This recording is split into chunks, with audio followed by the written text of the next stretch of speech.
கங்குவா இந்த மாதிரி ஒரு அப்டேட் வரப்போது பாருங்கள், வராது. அப்போ ஃபேன்ஸ்லாம் கேட்பாங்க, என்ன சார் நீங்கள் சொன்னீங்க வரவே இல்லை. ஒரு ஸ்டேஜில் அவர் கோவமாக இருக்கார், என்ன எல்லாம் என்கிட்ட கேட்டுருக்கீங்க, ப்ரொடியூசர் சொல்லுவாங்க அப்படின்னு சொல்லி. அவர் என்னுடைய கணிப்பு தப்புன்னு நான் ஒத்துக்க மாட்டேன், எப்படி ஒத்துப்பேன்? அப்போ என்ன சொல்கிறாரு, நீங்களாம் அந்த மாதிரி பண்ணிட்டீங்க, இந்த 2 ஃபேன்ஸ் தான் காரணம் அப்படின்னு ஈஸியாக கடந்து போயிடலாம். எப்படிங்க கட்சிகளுக்கெல்லாம் வேறு வேலையே இல்லை, படத்தை கவுத்து என்ன பண்ண போகிறாங்க? இப்போ இதே சூர்யா வந்து அடுத்து பாலிடிக்ஸ் வர போகிறாரு அப்படின்னா நீங்கள் சொல்கிறது நடக்கலாம். ஏன்னா அவங்க எதிர்பார்த்தது பெரிய லெவலில் பாராட்டுவாங்கப்பா, என்ன மாதிரி எஃபர்ட்டுங்க, தமிழில் இப்படி ஒரு படம் வந்ததே இல்லைங்க, இப்படிலாம் நம்ம சொல்லுவோன்னு எதிர்பார்த்தாங்க. நம்மளும் அந்த மைண்ட் செட்டில் தான் படத்தை பார்த்தோம். பட் நமக்கு திருப்தியாக இல்லையே. ஜோதிகா அவங்க வந்து எனக்கு தெரிஞ்சு அவங்க ஹஸ்பண்ட் படம் அவர் வந்து ஒரு பேன் இண்டியன் ஃபிலிமாக எடுத்துடுவார், ஒரு அல்லு அர்ஜுன் மாதிரி அவருக்கு ஒரு பெரிய மார்க்கெட் க்ரியேட் ஆகும்னு அவங்க நினச்சிட்டாங்க போல இருக்கு.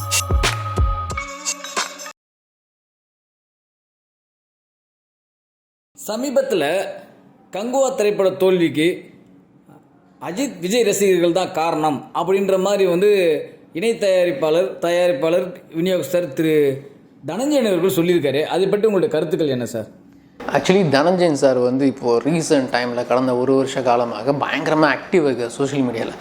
சினிமாக்குள்ளே டீப்பாக ஒரு பிஸ்னஸ் ரீதியாக ப்ரொடியூசராக இருக்கிறவங்க இவ்வளோ ஆக்டிவாக இருக்க மாட்டாங்க.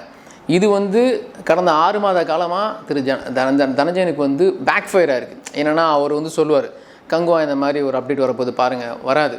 அப்போ ஃபேன்ஸ்லாம் கேட்பாங்க, என்ன சார் நீங்கள் சொன்னீங்க வரவே இல்லை. ஒரு ஸ்டேஜில் அவர் கோவமாக இருக்கார், என்ன எல்லாம் என்கிட்ட கேட்டுருக்கீங்க, ப்ரொடியூசர் சொல்லுவாங்க அப்படின்னு சொல்லி. ஸோ இது வந்து அதே மாதிரி அவர் சொன்னது நடக்காமல் போயிருக்கு. இது என்னென்னா ரொம்ப நெருக்கமாக ஃபேன்ஸோடு பேசிட்டு அவங்களுடைய என்ன சொல் இந்த ஸ்பேஸ் மாதிரி இதிலெலாம் பார்த்தீங்கன்னா அவரோட சேட்டிங் உள்ளே வரும். ஏன் திரு ஞானவேல் அவர்களே கங்குவா ப்ரமோட் பண்ணுறதுக்காக ட்விட்டரில் அந்த ஃபேன் பேஸ் இந்த ஸ்பேஸ் இருக்குது பார்த்தீங்களா, அதில் அவர் வந்து நேரடியாக பேசினார். அப்படி பேசணும் கூட வேட்டையனை பற்றிலாம் பேசினார். வேட்டையன்னு பேர் சொல்ல ஒரு மாதிரி கலாய்ச்சி விட்டார்னு வச்சிங்களேன். இது எப்போவுமே பேக் ஃபயர் ஆகுங்க. அதாவது ரொம்ப பெரிய இடத்துல இருக்கிறவங்க, பிஸ்னஸ் ரீதியாக சினிமாவில் இருக்கிறவங்க வந்து வலைதளத்தில் ரொம்ப ஆக்டிவாக இருக்கக்கூடாது, அதை கண்டுக்கக்கூடாது. இந்த பிரச்சனை தனஞ்சயனுக்கு வந்து பல வருஷமாக இருக்குது. அதுதான் இப்போ ஆயிருக்குன்னு நினைக்கிறேன். ஏன்னா இவர் இந்த ப்ரமோஷன் வகையில் பார்த்தீங்கன்னா கங்குவா பெரிய லெவலில் ப்ரமோட் பண்ணுறது தனஞ்சயன் தான். அந்த படம் 2000 கோடி அடிக்கும், அவ்வளோதான். அது பாருங்கள், நீங்கள் வெயிட் பண்ணி பாருங்களேன், வேறு லெவலுங்க அப்படின்னு ரொம்ப பேசிட்டாருங்க. இப்போ என்ன கேட்பாங்க, இப்போ நண்பர்களே பார்த்தீங்கன்னா நமக்குள்ளே ஒரு சண்டை வரும் பார்த்தீங்களா, அடுத்த படம் பாடுறா என் தலைவன் படம் ஒரு சூப்பராக போகுன்னு சொல்லிட்டுனா அந்த படம் ஓடலன்னு வச்சுங்களேன், எனக்கு கிண்டல் பண்ணுவாங்க. இது அவருக்கு பேக் ஃபயர் ஆகிருக்கு. சோஷியல் மீடியாவில் அவர் கிண்டல் பண்ணுறாங்க. வெளியிலையும் ஃப்ரெண்ட்ஸ் பார்த்தீங்கன்னா அவர் கேட்பாங்க, என்னங்க இப்படி சொன்னீங்க ஒன்றுமே நடக்கலன்னு சொல்லிட்டு. அப்போது அவர் என்னுடைய கணிப்பு தப்புன்னு நான் ஒத்துக்க மாட்டேன், எப்படி ஒத்துப்பேன்? அப்போ என்ன சொல்கிறாரு, நீங்களாம் அந்த மாதிரி பண்ணிட்டீங்க, இந்த 2 ஃபேன்ஸ் தான் காரணம் அப்படின்னு ஈஸியாக கடந்து போயிடலாம். ஆனால் இந்த 2 ஃபேன்ஸ் மட்டும்தான் ஒரு படத்தை கவுத்துவாங்கன்னா கண்டிப்பாக கிடையாது. எவ்வளோ படம் ஹிட்டாக இருக்குது, எவ்வளோ சின்ன சின்ன படங்கள் ஹிட்டாக இருக்குது. இந்த படம் ஒஸ்ட்டுப்பான் நல்லாவே இல்லைன்னு ரிவ்யூ வந்த படங்கள்லாம் தாறுமாறு ஹிட்டாக இருக்குது. ரிவ்யூஸ் மூஞ்சில் கறி பூசின மாதிரி. அதனால் இந்த ஃபஸ்ட்டே ரிவ்யூ வச்சு தான் படத்தோட தலையெழுத்துனா சத்தியமாக கிடையாது. இவங்க ஓவர் ஹைப் ஏற்றி விட்டாங்க. ஒன்று இவங்க ரொம்ப பேசாமல் இருந்திருக்கணும், எதை பற்றியும் பேசாமல் ஒரு படம் பண்ணியிருக்க பாருங்கன்னு சொல்லியிருந்தா, ஒருவேளை கங்குவாக்கு வந்து இப்போ இவ்வளோ ட்ரை பண்ணியிருக்காங்க, இப்போ மேக்கிங் வீடியோலாம் வந்துச்சு பார்த்தீங்களா, அதில் முதல்ல விட்டுருந்தாங்கன்னா ஏதோ ட்ரை பண்ணியிருக்காங்கப்பா செட் ஆகலை, ஆனால் ஓகே பார்க்கலாம் அப்படிங்கிற மாதிரி போயிருப்பாங்க. இவங்க ரொம்ப ரொம்ப ரொம்ப ரொம்ப ரொம்ப பில்டப் கொடுத்து கடைசியில் வந்து நல்லா இல்லைன்னு சொல்லிட்டாங்க. ஆனால் இந்த 2 ஃபேன்ஸ் தான் காரணம்னு சொல்கிறது அது எந்த வகையில் நியாயத்தில் அது சத்தியமாக ஏற்றுக்கவே முடியாது.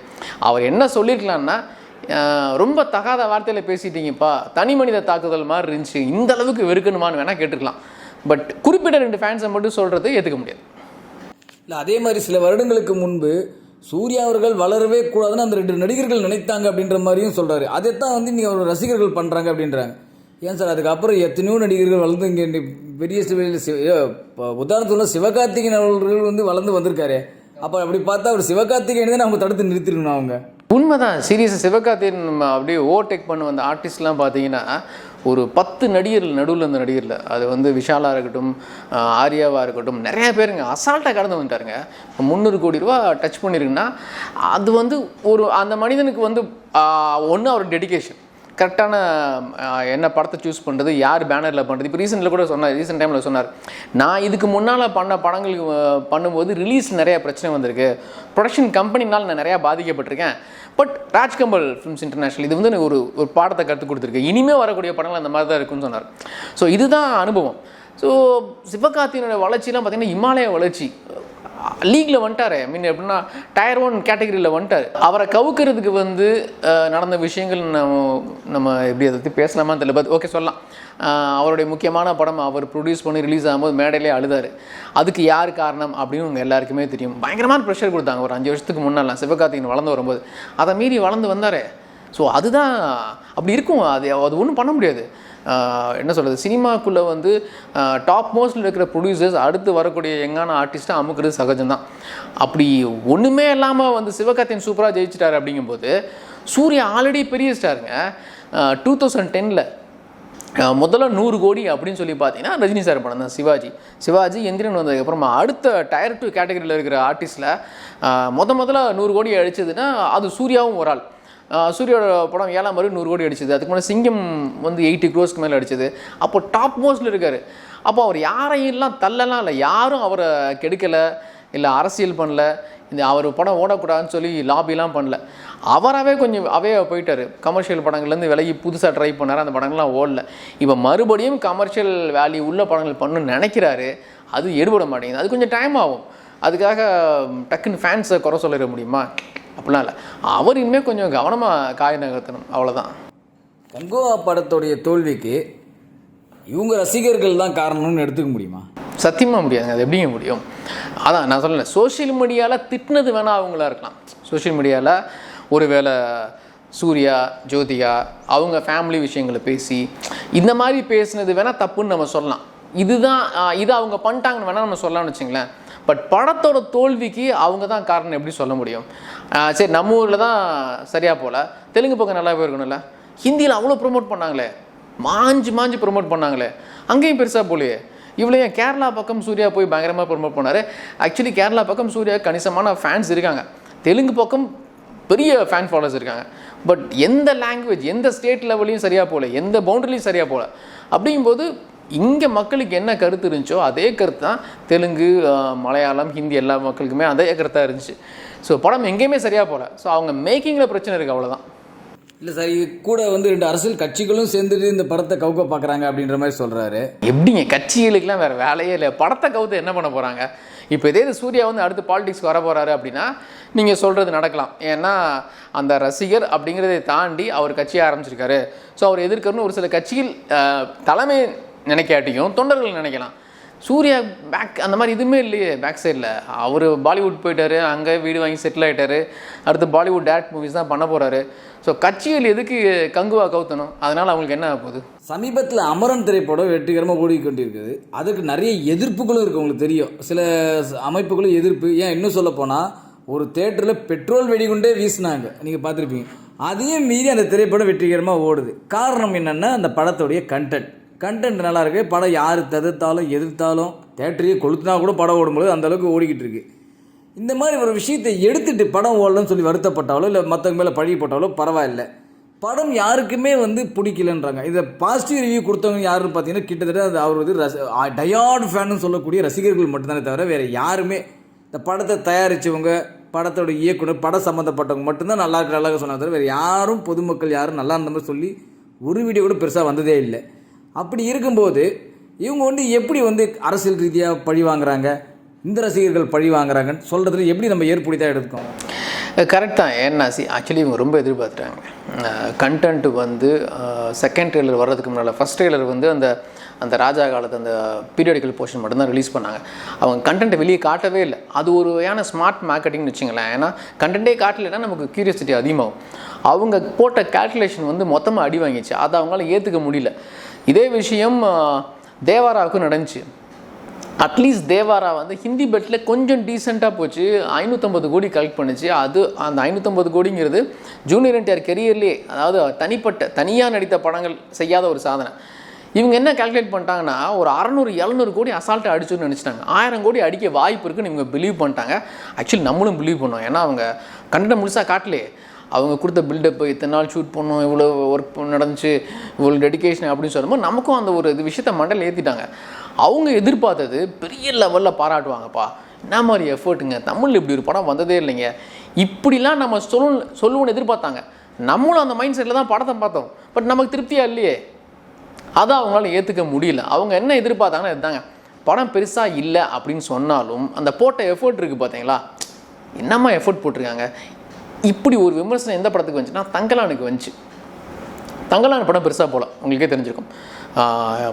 அது என்ன சொல்கிறது, அவங்க எதிர்பார்த்தல் 50% கூட பெருசாக போகலைங்க. தங்கலான் ரொம்ப கஷ்டப்பட்டு 100 கோடி அடிச்சுது அந்த படம், அவ்வளோதான். ஆனால் அப்படி இருந்தும் விக்ரமோட உழைப்பு எல்லாரும் பாராட்டினாங்களே, பயங்கரமாக பாராட்டினாங்க. என்ன இந்த மனுஷனுக்காவது இந்த படம் ஓடணுப்பா, இப்படி தாங்க சொன்னாங்க. தங்கலான் படம் பெருசாக ஒன்றும் இல்லைங்க, பட் விக்ரம் சியானுக்காக இந்த படம் நல்லா ஓடணும், அந்த ஒரு மனிதனுக்காக நல்லா ஓடணும் அப்படின்னு சொன்னால் ஏன் சொன்னாங்கன்னா அந்த மனுஷன் போட்ட எஃபர்ட் எவ்வளோ கஷ்டப்பட்டிருக்காரு. இப்போ நான் சொன்னேன் பார்த்தீங்களா, இப்படி ஒரு வார்த்தை கங்குவாவுக்கு சூர்யா மேலே மக்கள் விமர்சனம் வைப்பாங்கன்னு எதிர்பார்த்தாங்க. அது நடக்கலை. அதில் கொஞ்சம் கோபம் ஆகிட்டாங்க, ட்ரிகர் ஆகிட்டாங்க. இந்த படத்துடைய கண்டென்ட் நல்லா இருந்தால் தானாகவே ஓடும். பட் ஆனால் இவங்க சொன்ன பில்டப்னால தான் இந்த விமர்சனங்களே வருதோ அப்படின்ற மாதிரி கேட்க தோணுது சார். கரெக்ட், உண்மை தான். அவங்க கொடுத்த பில்டப் தான். இந்த படத்தை மட்டும் இவ்வளோ ப்ரமோட் பண்ணாமல் கொஞ்சம் அடக்கி வாசித்து நிறையா பேசாமல், சூர்யா வந்து ஒரு பேட்டியில் ஒரு ஸ்டேஜில் சொன்னார், தெலுங்கு ஸ்டேட்டில் சொன்னார், இந்தியாவில் இருக்கிற எல்லா டெக்னீஷியன்ஸும் வாயை பொழந்து பார்ப்பாங்க. ஆனால் அவர் வந்து பவ்யமாக தான் சொன்னார். நான் வந்து பொலைட்டாக சொல்கிறேன், கேமராமேனோட ஒர்க்கை பார்த்து எல்லாம் வாயை பொழந்து பார்ப்பாங்க சொன்னார். பட் இதெல்லாம் வந்து கரெக்டாக அவர் முன்னாடியும் பின்னாடியும் பேசாத கரெக்டாக அந்த ஒரு வார்த்தையை மட்டும் யாராவது கேட்டாங்கன்னா, என்னம்மா இவ்வளோ ரொம்ப ஓவர் டூ பண்ணுறாங்களோ, என்ன சொல்கிறது, ரொம்ப தலகணத்தில் பேசுகிறாங்களோ அப்படிங்கிற மாதிரி தோணும்ல. பட் சூர்யா பவ்யமாக பேசினாலும் பணம் சம்மந்தப்பட்ட எல்லாருமே, அது வந்து தயாரிப்பாளர் ஞானவேல் ராஜா அவர்களாக இருக்கட்டும், தனஞ்சயந்த் அவர்களாக இருக்கட்டும், எல்லாரும் பார்த்தீங்கன்னா ரொம்ப புகழ்ந்து பேசிட்டாங்க. அப்போ நம்ம மைண்டில் வந்து ஒரு கிளாடியேட்டர் மாதிரி ஒரு படம் எடுத்திருக்காங்கப்பா, அப்பக்கல்விட்ட மாதிரி படம் எடுத்துட்டாங்கப்பா அப்படின்னு தாட் இருந்துச்சு. அப்போ இவங்க ஓவர் பில்டப் கொடுத்ததுனால தான் இவ்வளோ நெகட்டிவ் ரிவ்யூ. இதெல்லாம் பேசாமல் சைலண்ட்டாக ரிலீஸ் பண்ணியிருந்தாங்கன்னா நமக்கே ஆச்சரியமாக இருந்திருக்கும்.